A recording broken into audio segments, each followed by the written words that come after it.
শতাধিক পণ্যে শুল্ক আরোপের সিদ্ধান্ত থেকে সরকারকে সরে আসার আহ্বান জানিয়েছে জাতীয় নাগরিক কমিটির সদস্য সচিব আক্তার হোসেন।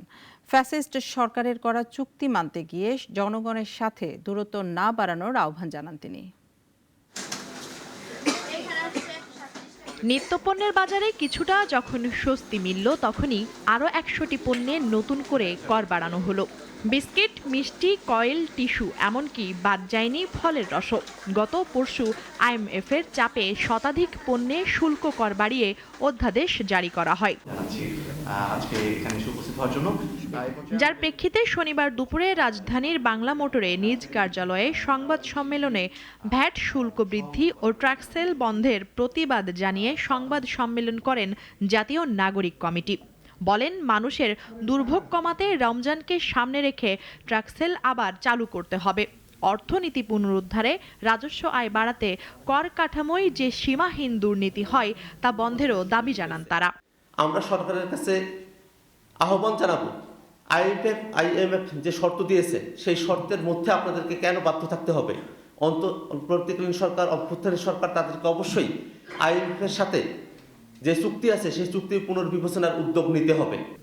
এছাড়াও বিগত সরকারের আমলে বিদেশে পাচার হওয়া টাকা ফিরিয়ে আনতে সরকারকে কার্যকরী ব্যবস্থা নেওয়ার আহ্বান জানান নাগরিক কমিটির নেতারা।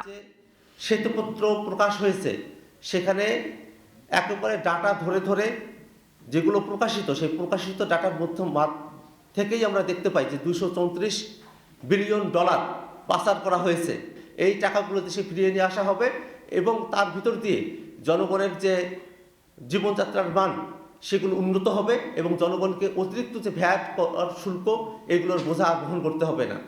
সাংবাদিকদের এক প্রশ্নের জবাবে তারা বলেন, নির্বাচিত সরকার ছাড়া জনগণের প্রত্যাশা পূরণ ও সংস্কার সম্ভব নয়।